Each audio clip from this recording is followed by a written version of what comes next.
Bom, gente, boa tarde. Eu não vim da Bolívia não, tá?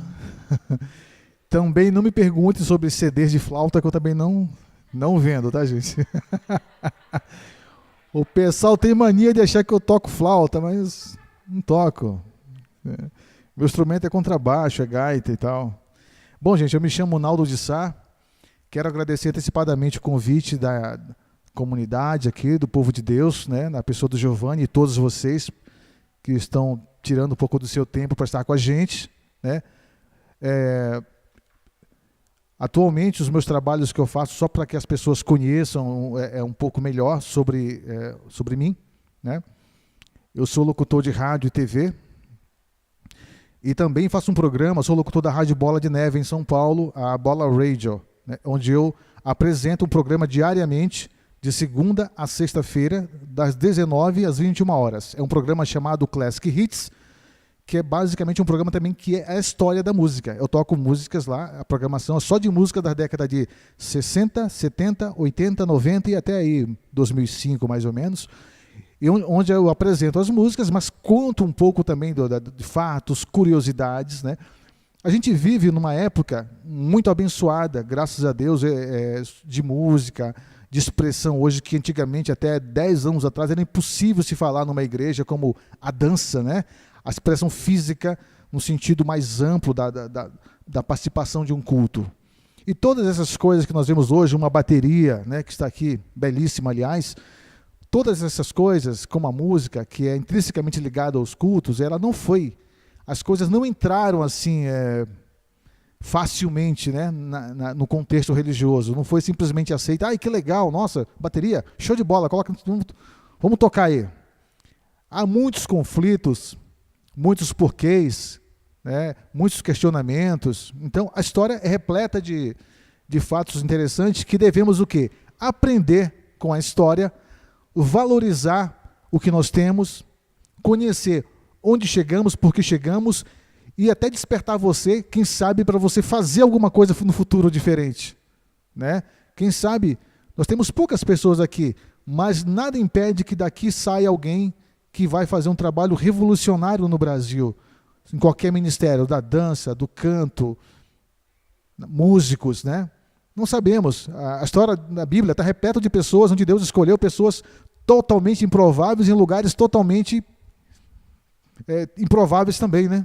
Que ninguém diria nunca que dali sairia, como diz ali a palavra de Nazaré, pode vir alguma coisa boa, né? De Pinda, sabe? Ah, não. Fulano é legal da capital que surgiu lá, o ciclano, mas de Pinda, não. De repente eu não vi ninguém. Não, pode vir sim, como Deus está disposto a usar, né, a gente. Trouxe algum material aqui, que depois eu vou deixar para que vocês assistam, por favor, né?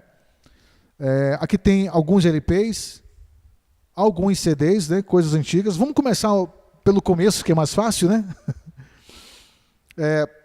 Alguém sabe me dizer de onde vem o termo gospel? Eu queria da participação de vocês, se for possível também. Gospel, palavra de Deus. Perfeito. Da palavra God, spell. Daí surgiu a expressão junta gospel, né? No Brasil, a gente usa esse nome erroneamente, na verdade. Tá? O nome gospel, nos Estados Unidos, onde originalmente surgiu esse estilo, ele está caracterizado, ele é apenas um estilo dentro da música cristã. Ele não define toda a música cristã e qualquer música cristã evangélica.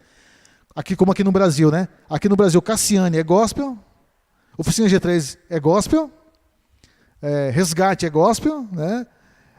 Aquela moça lá que canta, o advogado lá, né? Que vai todo mundo ver ela passar bonitinho, tá todo mundo ferrado lá, né? A Damares. Aquela também é gospel, né? Embora eu ache que ela é uma letra difícil aquela, né, cara? Né? Não dá para encaixar no contexto do ama teu próximo e tal, né? Mas enfim.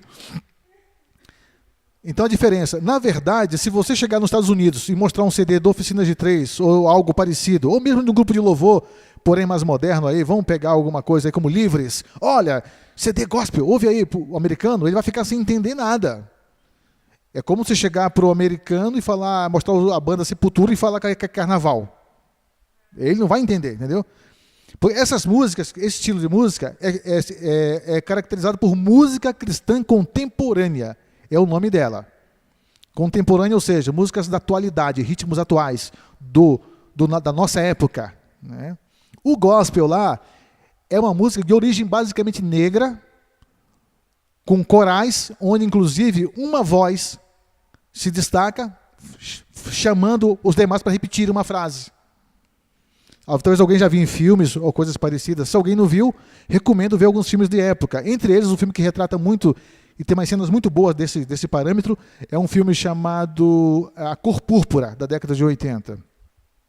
Onde conta a história e tal, e tem um pano de fundo. Dentro do pano de fundo tem uma cantora de gospel que se desvia e o pai, pastor, passa a não falar com ela. Mas, enfim, tem bem esse retrato do que é o gospel. Né? Então, isso que nós ouvimos aqui no nosso Brasil é música cristã contemporânea. Né? O gospel, o que mais se aproximaria aqui seria o raiz coral, esses estilos mais ou menos, que mais se aproxima do que seria gospel. Né? Isso começou aonde? Começou aproximadamente no final do século passado. Como surgiu a música cristã dentro da igreja, a música moderna, não falo da anterior, né?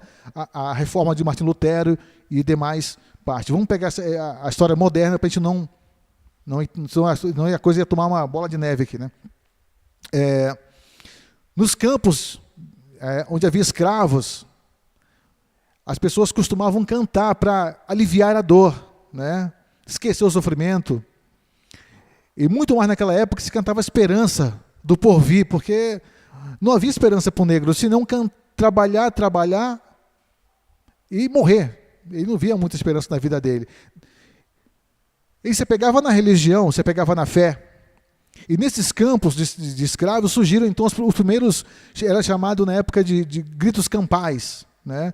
Surgiu aí então o que mais tarde seria chamado de música gospel, onde o negro trabalhando ecoava uma frase, Jesus é bom, e o coral cantava, os demais estavam ouvindo, Jesus é bom, e isso é criando-se então músicas de maneira até espontânea, criando-se canções. Né? Aí um detalhe para ver que a espontaneidade na música não é tão nova quanto se pensa, é uma coisa que já vem de muito tempo. Né? O que acontece? Daí surgiu então os primeiros cantores de gospel. Dentre eles, eu vou destacar um que é considerado um dos mais importantes na história mundial da música. Chama-se Blind Willie Johnson. Esse camarada, ele é considerado um dos cantores de blues mais importantes da história, pela sua trajetória, pela sua letra e pela sua interpretação bem africana. É o mais africano dos bluesmens americanos.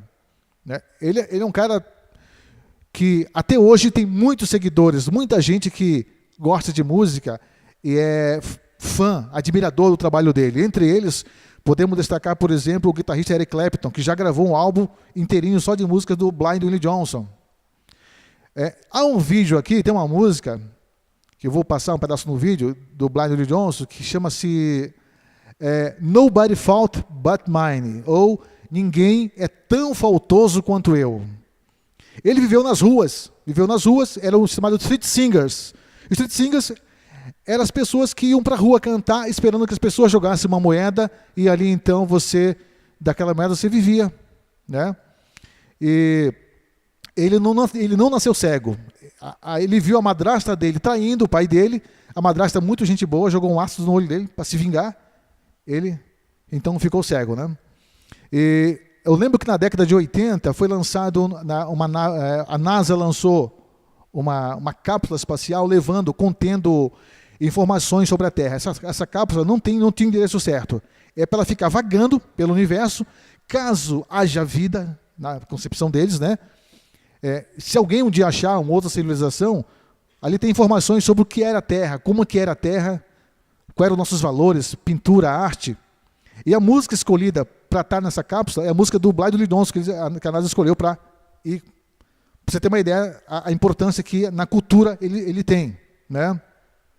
Essa música, recentemente, não tão recentemente, essa música ela foi regravada por outras bandas.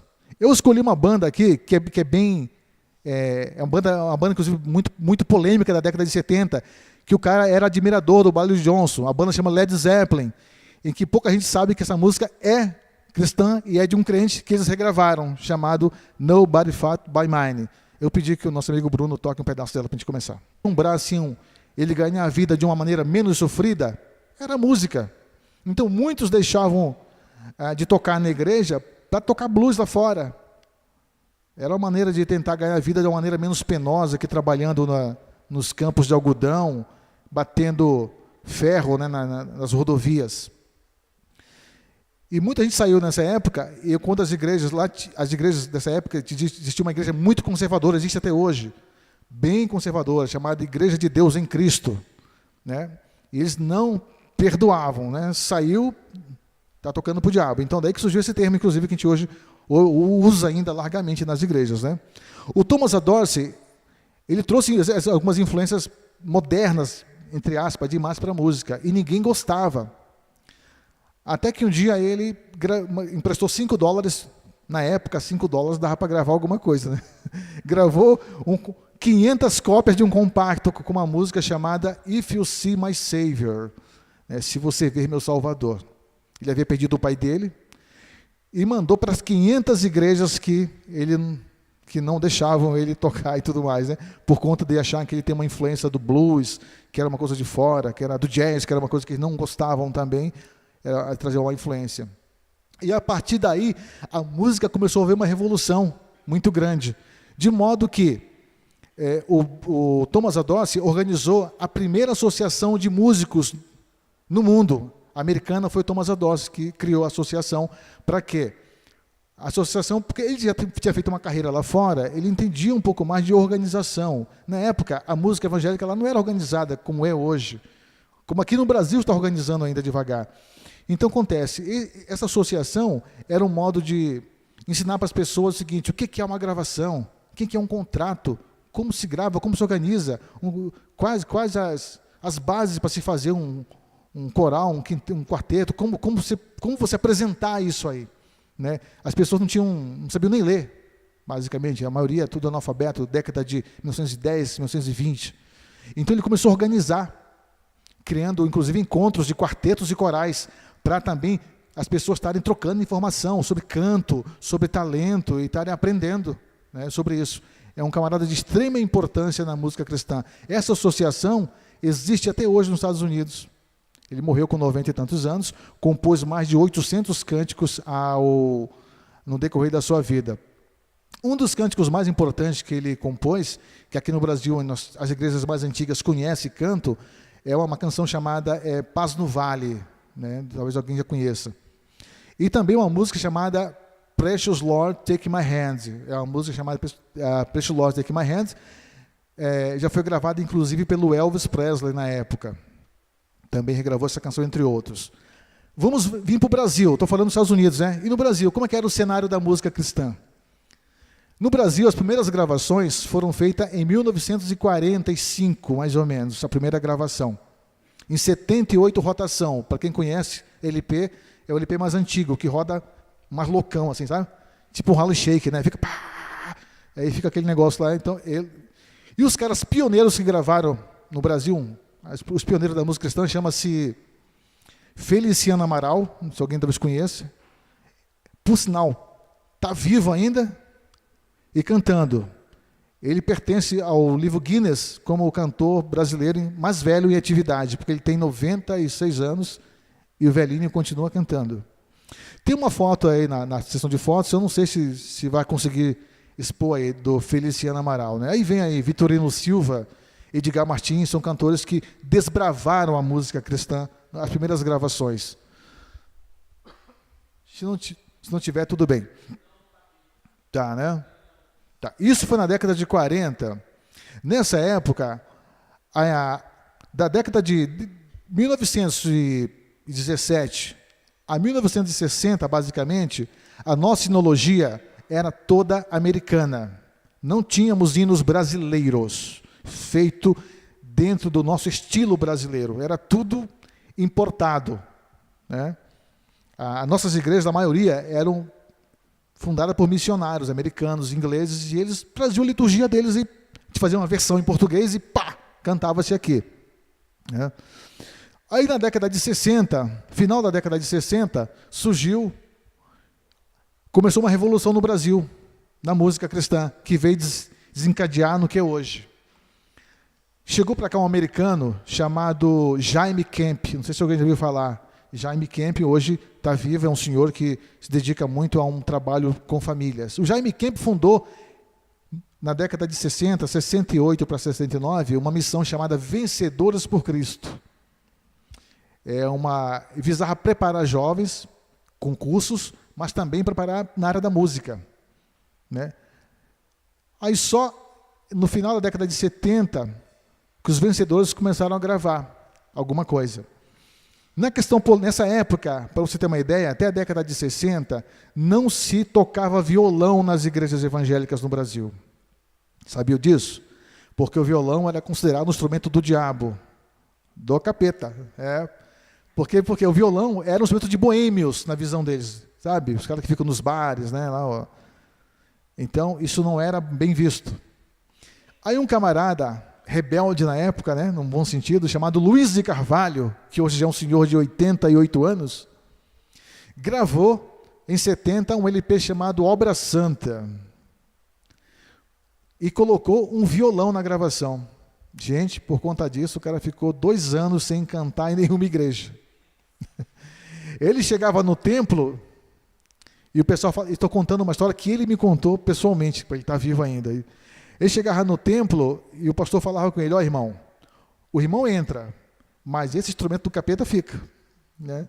Então ele tem que deixar o violão no carrinho dele e entrar e ser acompanhado por um violino, né, por um órgão, um negócio mais light, né? Violão é muito pesado, esse negócio não é de Deus, deixa para lá, né? Então, eu falo isso por quê? Porque a gente pensa muitas vezes, principalmente quem é mais novo, que, nossa, que legal, eu uso brinco, o Giovanni, não fala nada o pastor aqui, eu venho com uma guitarra distorcida, puxa, que legal. Você não imagina que essas coisas, tudo isso teve uma história de sofrimento muitas vezes, de rejeição. Muita gente tomou tapa na cara, vamos assim dizer, para poder ousar, né, implementar alguma coisa no que nós chamamos hoje de igreja evangélica, graças a Deus. Um outro nome que não se pode deixar de esquecer, sim, aí surgiu o Vencedores por Cristo, em 75, lançaram o primeiro álbum de músicas brasileiras com estilo brasileiros. Só em 75, se você levar em conta, é muito pouco tempo ainda, né? É um LP chamado De Vento em Popa. Não sei se você acha nas fotos aí a capa do LP. Se está conseguindo projetar ou não sei. Chama De Vento em Popa. Foi o primeiro álbum que eles lançaram, né, no Brasil, de música brasileira. Sim.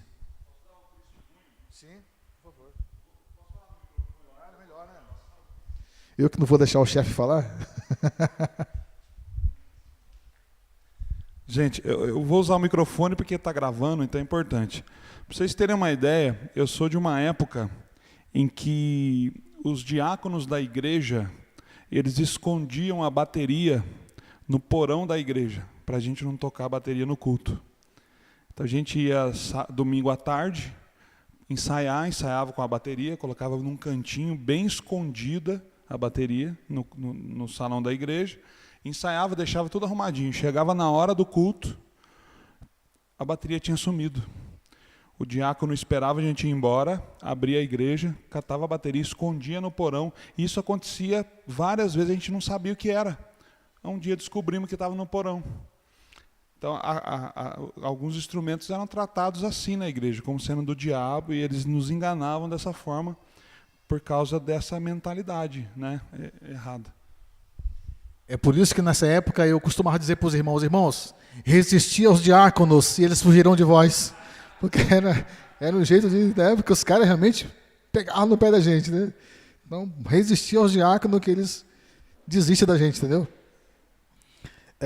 Inclusive, até a década de 70, para você ter uma ideia, interessante, o louvor, as pessoas não ficavam aqui na frente como nós ficamos hoje. Na maioria, o louvor era feito o seguinte: os músicos sentavam nos bancos da frente, como todo mundo, e tocavam tudo de frente para cá. Era a visão que eles tinham na época de ter zelo, com medo da vaidade, se sobressair. Então os músicos não ficavam, sentavam-se aqui, né?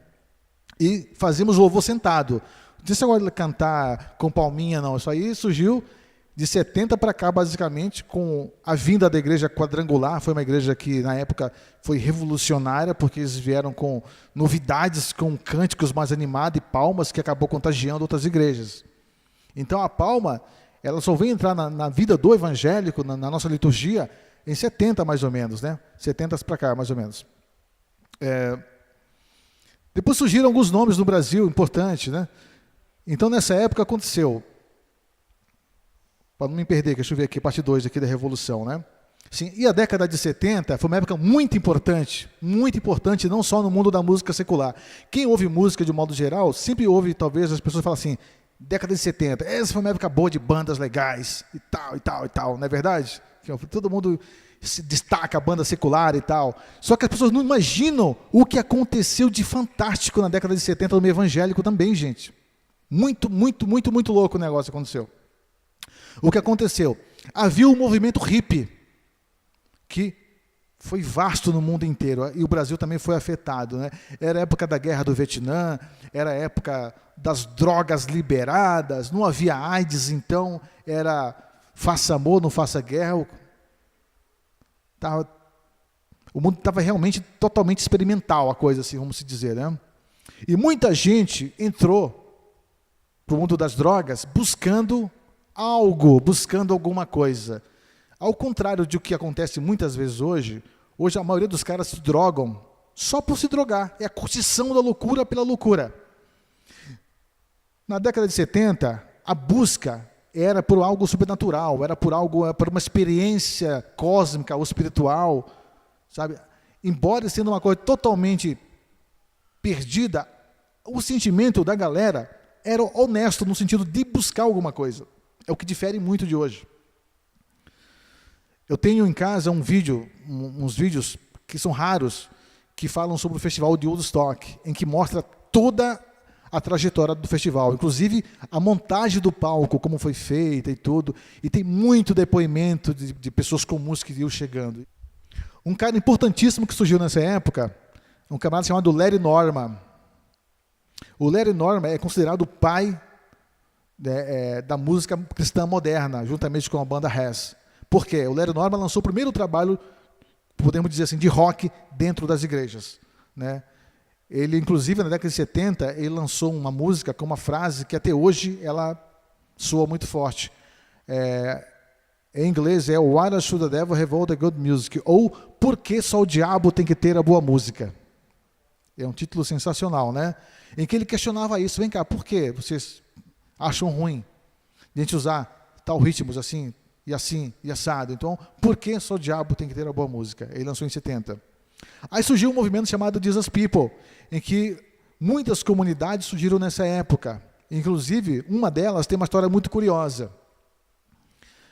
Um desses camaradas chegou numa igreja e falou o seguinte: olha, eu vou assistir um culto aqui e tal. E ele chegou mal vestido, maltrapilho, calça rasgada, aquele estilo hippie, né, cara? Um cabelão lá, tal, desalinhado.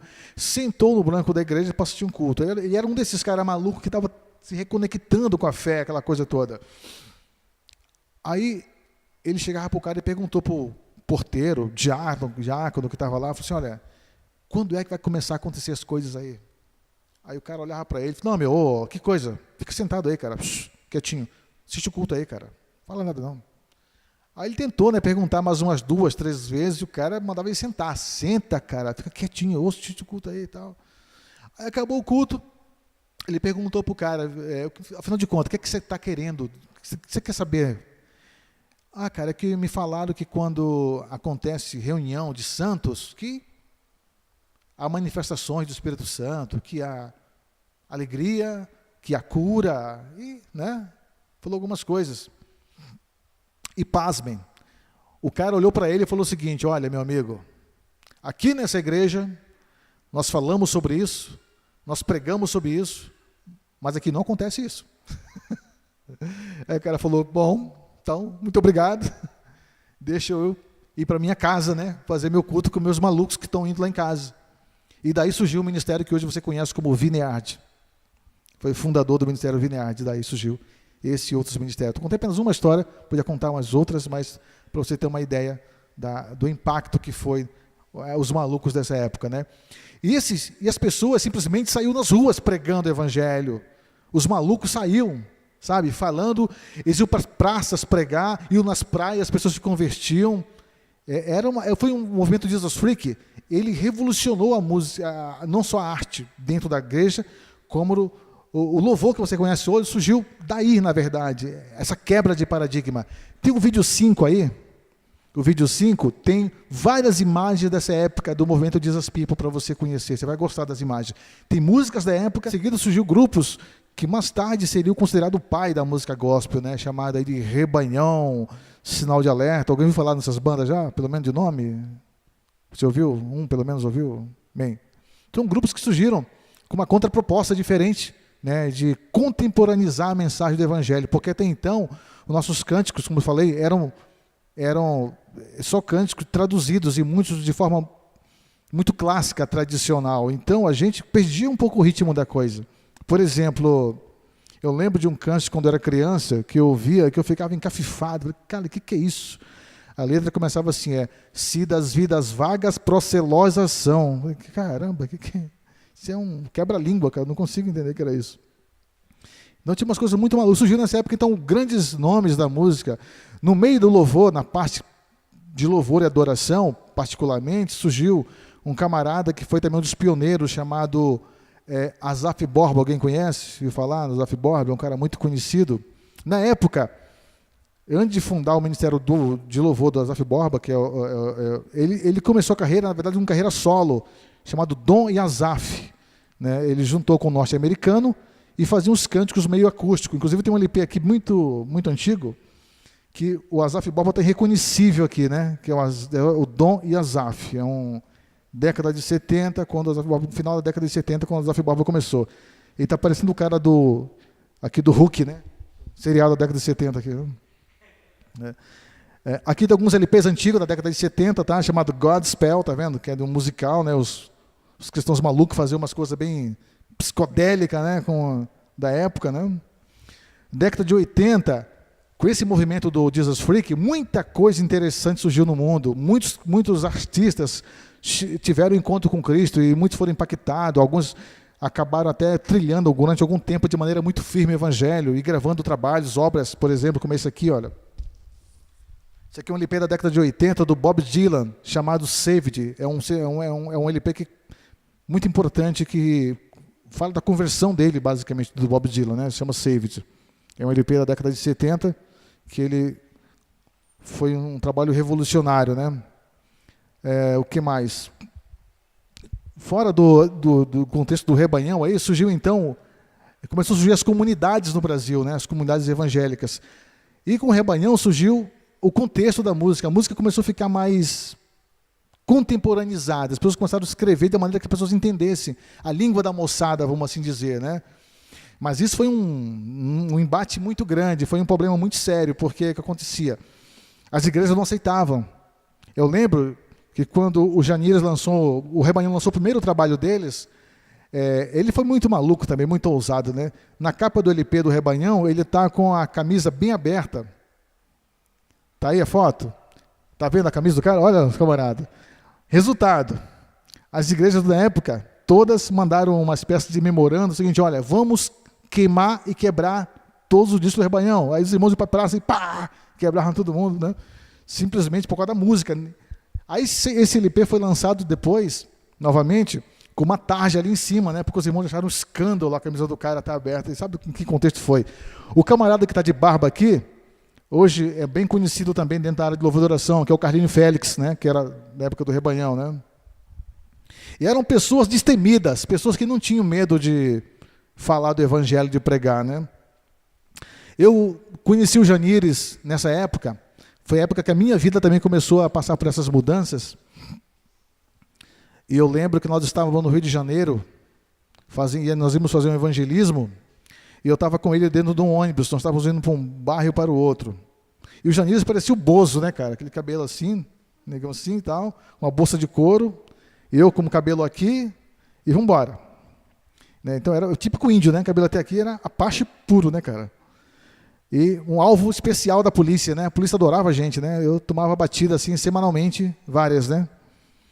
Aí, na época, eu lembro que aconteceu o seguinte.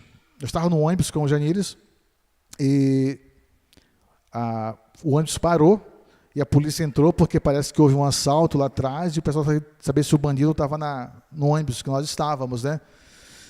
Aí o policial entrou, já olhou nós dois assim e falou: esse é os caras, né, meu? Essas caras um cara de boliviano, outro cara de negão Buzos, falei, esse é os caras. Aí chegou lá, pediu meu documento, eu mostrei. Aí o cara olhou a bolsa do Janir, uma bolsa de couro grandão, meio riponga assim, e falou: ó, aí negão, tem na bolsa aí. Aí mandou o cara abrir, achando que ia achar lá droga, outras coisas, né? E curiosamente só tinha a Bíblia, não tinha mais nada. Aí o policial olhou e falou para o outro policial: ó, tá limpo aqui, esses caras são Bíblia. Falou assim. É a gira no Rio de Janeiro, quando o cara é crente, o cara é Bíblia, né? Esses caras são Bíblia. Aí eles iam sair, quando o Janir se chamou ele: ô, o policial olhou e falou: não, por favor, o senhor vem aqui, abre a minha bolsa, encontra esse tesouro aqui, eu não vou ler nada para o senhor. Não, por favor, o senhor vai ficar para me ler alguma coisa, né, meu? Aí o pessoal do busão ficou meio, né? Ele olhou o pessoal e falou assim: pô, se eu sair daqui, ó, isso parece um desrespeito até, né? Aí os dois policiais ficaram lá, aí ele abriu a Bíblia, né? Leu, pregou para eles, aí nós fomos embora, né? E eu morrendo de medo de ser preso, né? Falei: pô, se esses caras vão invocar com nós aqui, eu tô ferrado. Então, eram pessoas destemidas, que não tinham esse barato de ficar enfurnado dentro da igreja somente. Nós temos um problema sério de ficar no nosso círculo somente, né? Na década de 80, aí surgiu então o quê? As comunidades evangélicas se proliferaram, né? Aí veio Koinonia e outros ministérios que surgiram no Brasil, Comunidade da Graça, né? E foram então trazendo aí toda uma temática diferente no louvor, influenciados também por esse movimento da música contemporânea, né? Surgiu então as palmas, surgiram então aí bastante outras coisas que foram acrescentadas à música evangélica. Em 90 surgiu acredito que o maior movimento revolucionário dos últimos anos no Brasil musicalmente foi justamente a década de 90, com o Ministério da Renascer, que ela apoiou, como poucas vezes vimos nesse país, né, um ministério apoiar bandas, cantores. Surgiu então banda como Cates Barneia, bandas como Resgate, Oficinas de Três, apesar que a banda Oficinas de Três, na verdade, ela não surgiu na Renascer. Ela pertencia a uma igreja mais antiga e até mais revolucionária, porém não usava mídia, então ficou um pouco esquecida. O nome da oficina na época era Cristo Salva. Depois, quando foram para a Renascer, mudaram para Oficina G3. Né? Surgiu bandas desse nível que causou um impacto grandíssimo no nosso país, né? Na nossa vida. A partir da década de 90, com o surgimento de bandas como essa, acho que todas as igrejas passaram a ter jovens querendo montar banda, né? Banda de rock e outros estilos musicais e tal. Surgiu daí então o que nós hoje conhecemos mais ou menos no país como a música cristã gospel, né? E a Renascer foi a igreja que utilizou o nome gospel para propagar a música evangélica. Por isso ficamos com esse negócio na cabeça de música gospel. Porque na verdade o que aconteceu? O nome evangélico era um nome que despertava preconceito, despertava uma coisa tosca, mal feita, como era realmente antigamente a música era bem diferente. Então, se você pegar um LP da década de 70 evangélico, os irmãos não tinham muito cuidado, não havia muito preparo técnico para nada, né? Então, a capa do LP, o irmãozinho ficava perto de uma árvorezinha assim com a Bíblia, vai, tudo por tudo, os LPs eram gravados bem simplesmente. A Renascer foi o que trouxe uma pegada, vamos dizer assim, profissional para a coisa, né? No sentido de melhoria, né? Então aconteceu, a ideia deles foi colocar o nome, vamos colocar o nome gospel, né, cara? Porque o gospel é o nome americano e tal, vai soar mais chique, vai causar um status, assim, vamos dizer, um certo status no nome da música evangélica. Daí surgiu então no Brasil o termo gospel, né, na década de 90, com o Ministério da Renascer, e hoje todo mundo chama de gospel tudo, mas como eu já falei no começo, na verdade o gospel não é um denominador para toda a música evangélica, é para um estilo dentro da música cristã. Surgiu a partir daí, né? Alguém tem alguma pergunta, alguma coisa a falar, acrescentar? Ronaldo, dentro da música, você acredita que haja um ciclo? Ou você acha que ainda tem coisas novas para caras novos para aparecer, coisas que nunca ninguém viu? Amém. Vocês ouviram a pergunta certinho aí? Então, particularmente eu que trabalho diretamente com música, sempre, né? Rádio, gravadora e tudo mais, e música cristã, basicamente, a gente acaba ficando chato às vezes, né? Porque você ouve tanta coisa que você fica pensando, será que não vai surgir nada novo, gente? Porque também tem um problema sério na música cristã que tem, às vezes, a gente nota e precisa ser tratado. Existe uma falta de criatividade, por incrível que pareça, né? Não é só na música, isso de um modo geral, às vezes, acontece. Tanto que se você for em 10 igrejas evangélicas que tinham culto, você vai ver que na sua maioria, não em todas, mas na sua maioria, parece música de novela. Sabe música de novela? Quando a novela está no ar, a música toca em todas as rádios. Você vai na igreja, os louvores é parecido, porque é basicamente o que está bombando. É o do Fernandinho, é do Trono, é do Livres. E todas cantam basicamente as mesmas coisas, basicamente. Né? Você vai em 10 igrejas, dificilmente vai mudar um pouquinho. Alguma coisa diferenciada. Basicamente todas são meio assim. Né? Então, é uma coisa que a gente preocupa. Assim, a gente, como cristão, precisava ser um pouco mais criativo. Criar estilos diferentes e tal. Né? Hoje em dia, o Ministério de Louvor, a maioria, muito copiam tudo do United, copiam tudo do Jesus Culture, né? E copiam demais. Hillsong copiou bastante. Né? Então, eu sou crítico, eu acho que deveríamos ter A influência é saudável, todo mundo começa a ser influenciado por alguém, em qualquer área que você trabalhe. Mas seria bom que a gente tivesse um pouco de criatividade. Então, que te levem assim a dar aquele gás, né? Nossa, uma coisa legal para se ouvir. E era muito comum, né? Todo mundo espalha, todo mundo manda link para todo mundo, né? Ouve isso aí, cara, você nunca ouviu isso aí, ouve isso aí e tal. Então, por favor, mandem para mim link de coisas novas, eu vou mandar para vocês também, né? E tem muita coisa nova surgindo, sim, no mercado cristão, dentro do cenário cristão, muita coisa em todos os segmentos, não só no louvor e adoração, né? Dentro da música cristã como um todo. Ultimamente, houve um ênfase muito grande do mercado em cima da música louvor e adoração, né? Popularizou-se bastante. Mas é importante a gente notar que tem muita gente fazendo outros tipos de trabalhos que não estão necessariamente ligados à vida da igreja no culto, mas que é tão quanto importante na música, né? A música não é só feita para a gente cantar na igreja. Ela tem todo tipo de segmento. E a música, ela não é espiritual. A música não é só aquela música espiritual. As pessoas têm uma mania de achar que a espiritualidade é a música que te leva a chorar, a você levantar as mãos. Necessariamente não, gente. Porque a espiritualidade, não é só a emoção, é muito mais que isso. É um problema sério, a gente tem que lidar com isso na igreja, né? Como eu falo para os irmãos, se você for no show do Fábio Júnior, tem muita mulher chorando também. E não é culto evangélico. Você vai no show do Roberto Carlos, quanta emoção, tem gente chorando. Entendeu? Então, é preciso a gente entender que louvor e adoração são coisas que necessariamente não são música. É tudo o que você faz. Né? Louvor e adoração são duas palavras que, se você perguntar para muita gente na igreja, a pessoa não sabe o que quer dizer, na verdade. O que é louvor, cara? Cantar? Eu toco? Eu dou glória! Você quer isso que eu não sei. Então, um resumo do resumo. Louvor é quando você adora a Deus por aquilo que Ele faz. Adoração é por aquilo que Ele é. Tudo que você faz no teu ministério, se é dança, se é música, se é arrumar o banco, isso é louvor e adoração. Né? Não é só quem punha um instrumento aqui. Isso transcende muito mais. Né? E uma coisa que me incomodava um pouco era isso no começo. O pessoal tinha aquela ideia de... Eu lembro que nas livrarias evangélicas era muito comum. O pessoal chegava e falava, eu quero tem um CD bom, mas eu quero um CD de músicas espirituais. Eu ficava sem entender isso. Nossa, o que é música espiritual pro cara? É alguma coisa assim... né? Eu saio voando assim, né?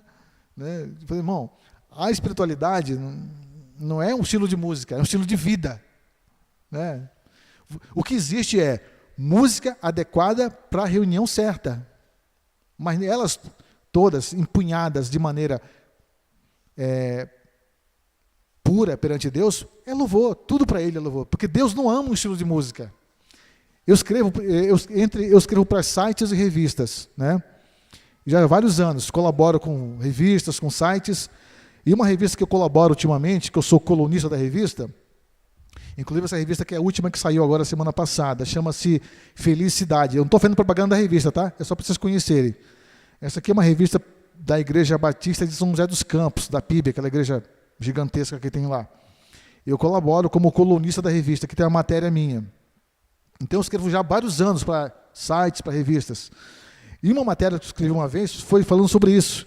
Eu falei, uma matéria que eu falei assim, Deus tem gosto musical? Será que tem?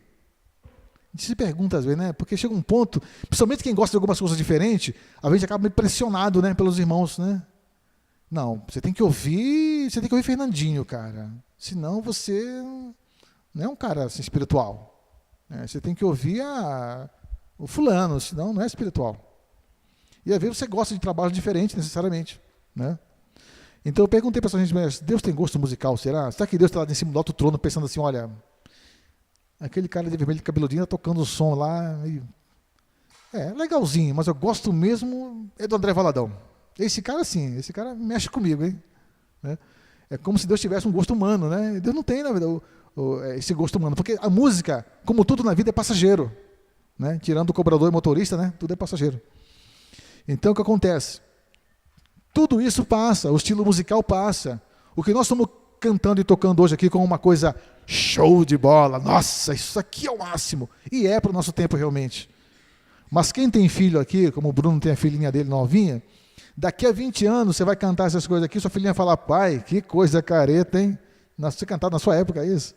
Que vai ser, com certeza Deus vai estar movendo de outro jeito, cantando outra vibe, vai ser outra coisa acontecendo, se Jesus não voltar até lá, vamos pensar nessa linha no caso, né? Então as coisas, elas são dentro do seu tempo, elas acontecem, né? E eu tive um tempo atrás na Rede Super, lá em Belo Horizonte, sendo entrevistado para falar sobre música também, né? E eu falei sobre esse assunto, falei, olha, a gente tem que ter um cuidado de lembrar que isso é uma história, que isso muda. Senão a gente vai estar apedrejando coisas lá na frente, ou maldizendo coisas lá atrás. Tem que ter cuidado com isso aí, né? Que Deus é muito além da nossa finidade, nós somos finitos demais, né? Se você pegar uma foto sua de 5 anos atrás, você vê que você mudou bastante. Aquele penteado que você usava, você vai olhar e vai, nossa, que horrível estava, né? Aquela blusa, nossa, que careta. Mas quando você bateu a foto, era linda. Era o máximo, né? Então, é assim isso que acontece com as coisas, né? Embarcando para finalizar, para não tomar muito tempo, eu nem sei quanto tempo eu tenho, eu nem perguntei. Tá, eu vou finalizar, tá? Só me dá um time aí, mais ou menos, de mais uns 10 minutos aí, tá? Aqui tem muito material que eu gostaria que vocês conhecessem algumas coisas, tá? Que eu vou falar um pouquinho. Vou falar? Tá. Na minha busca por conhecer um pouco mais, como eu cheguei nesse contexto aqui de estar hoje aqui falando para vocês sobre isso, sobre música, como isso surgiu em mim? Eu participei dessa época, dessa revolução da música. E na época não tínhamos, as igrejas combatiam fortemente todo tipo de coisas novas na igreja, né? Isso, uma bateria, como o Giovanni falou há pouco tempo aqui, né? Tem que esconder a bateria. Ritmos diferentes, rock, reggae. E quando eu falo de rock, não é nem nada pesado não, viu gente? Nada assim, é coisa que hoje em dia a nossa avó ouve e nem esquenta a cabeça. Eram coisas, né, que as igrejas tinham uma verdadeira resistência. E eu vim de toda essa época. E como todo mundo, a gente era muito confrontado pelas igrejas, né? O rock é do diabo e tudo mais, né? Eu lembro que um dia eu estava com uma camiseta diferente e fui entrar no templo onde eu congregava. Aí o irmão parou na porta assim, você não entra, essa camisa é do capeta. Falei, irmão, pelo amor de Deus. Ele pode ter comprado uma igual, mas essa aqui é minha, eu tenho nota fiscal, eu comprei. Não vai falar que isso aqui é dele, não. Vai que ele comprou uma igual, aí problema dele, mas isso aqui é minha. Então, porque tinha um desenho que ele interpretou, né? Já viu na visão dele um negócio assim e tal. E era muito terrível o negócio. Então aconteceu, a gente era muito acusado por tudo que se fazia de diferente. Se você levantava a mão, você era acusado, né? Se o seu cabelo passava do tamanho da orelha aqui, você já era taxado. E eu não tinha resposta para essas coisas que hoje as pessoas inquirem a gente às vezes, né? Perguntam, né? Eu não tinha resposta simplesmente porque eu não sabia, não conhecia nada sobre isso. Como acontece com a maioria, as pessoas às vezes, eu estou aqui estimulando você a você se aprofundar naquilo que você faz na igreja. Você dança. Procura saber melhor sobre o que é a dança, o que é o ministério, né? Sabe, tudo que cerca a tua área. Se você é músico, procura conhecer um pouquinho, porque é muito ruim, senão você vira um boneco. Você está fazendo as coisas aqui. Eu sou de família cristã e nasci na igreja evangélica, sou filho, sou neto, sou bisneto, minha família é de 5ª geração de evangélicos. Então o que acontece? Eu vi uma coisa que me preocupava muito às vezes. O camarada vai na igreja, assiste o culto, aí o pastor faz uma pregação inflamável, e o cara se contagia, levanta a mão e aceita Jesus. Que maravilha. Aí o cara começa a congregar. No máximo vai uma irmãzinha na frente e fala o seguinte: qual é o seu nome? Zé. Zé, ok. O nosso culto aqui é segunda e terça, beleza? Sábado, culto de jovens, ok. E o cara passa a vir simplesmente. Ele não sabe de nada que está acontecendo, não conhece nada, vai aprendendo, vai vendo ali o que é. Daqui a pouco você tem um cara durante um ano, tá um cara dando glória, falando, mas o cara não sabe nem o que é, na verdade. O que é um aleluia, cara? Sabe o que quer dizer aleluia? Não sei. Amém. Sabe o que quer dizer amém, cara? Quando você fala amém? Não, também não sabe. Assim, os caras não sabem nada, na verdade. Você vai em igreja evangélica, às vezes, que o irmão fala assim: olha, irmão, irmão, eu quebrei minha perna. Amém! Tem gente que não sabe, nem não tem noção das coisas mínimas. Então, assim, eu incentivo você a procurar saber um pouquinho, né? Aí eu comecei a pesquisar sobre música. No Brasil não tinha nada, né? Não tinha livros sobre isso, sobre temas. Hoje você acha vários livros, né? Algum que eu vou destacar para você aqui, para você ler, que é muito interessante. Esse aqui, olha, Revolução da Música Gospel, do pastor Sandro Baggio. É um livro muito bom, que tem aqui altos toques para você que gosta de música, né? Um outro livro interessantíssimo, que abre a sua mente não só para a música, mas de uma maneira geral, chama Cristianismo Criativo. Tá? É muito bom esse livro, eu recomendo a você, para você ler, né? Um outro camarada que foi lançado no Brasil recentemente por conta da música do Palavra Antiga, a música chama Huckmacher, né? Então lançou um livro, está aqui um livro do A Arte Não Precisa de Justificativa, do Huckmacher, né? É um livro muito bom para você ler, bem interessante. O último fato curioso que eu vou contar para você sobre a minha vida foi isso. Eu comecei a pesquisar, não tinha nada. Na década de 80, não tínhamos revista evangélica como nós temos hoje. Não tínhamos internet. Não tínhamos nada disso. Isso surgiu em 90 e pouco para cá, 93, 94, que coisa. Começou a dar uma caminhada, e 2000 agora, né? Internet é uma coisa comum. Todo mundo tem no celular, tem em casa. Então, para você se atualizar das coisas, era muito difícil. O que eu fazia? Eu ficava peneirando jornais e revistas seculares. Quando saía alguma coisa sobre alguma banda, algum ministério, qualquer coisa, eu guardava.